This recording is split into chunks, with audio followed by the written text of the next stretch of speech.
دي اول مره اقول لحاله خدي كشفك وارجعي للدكتور اللي انت كنتي بتتابعي معاه. جات لي حاله العياده عايزه تخس. طبعا احنا في الكشف بنسال على التاريخ المرضي وبنسال انت كام مره عملتي دايت قبل كده وكان بينجح ولا لا وبتخسي قد ايه.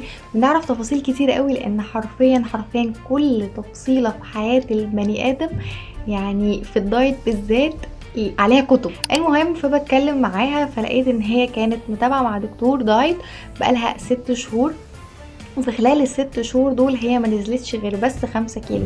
قعدت اول 3 شهور مقاساتها بدأت تتغير شوية، بس النزول مفيش، بتطلع على الميزان ثابت.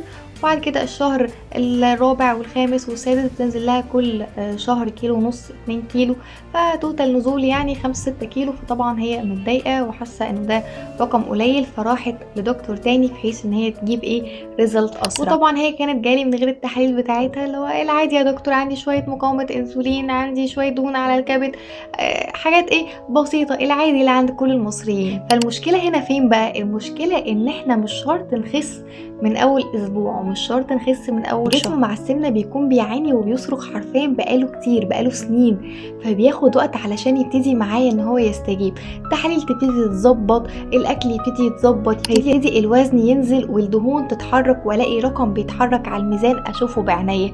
فبسبب الارهاق والمشاكل الصحية الكتير اللي الجسم بيمر بيها بيحتاج وقت. فعشان كده في ال6 شهور دول في تحاليل كاملة اتغيرت. الدكتور بيحاول معاكي بقاله 6 شهور ان هو ينزلك ال5-6 كيلو دول، فهو اكتر حد عارف حالتك واكتر حد اتكلم معاكي وشاف تحاليلك وعارف نظام يومك ومطلع معاكي على كل حاجة، فهو انسب حد يكمل معاكي الرحلة. في رحلة الدايت انتي والدكتور بتاعك بتكونوا في نفس المركب، فبلاش ننط من نص الطريق من المركب ونسيب الدكتور فيها لوحده.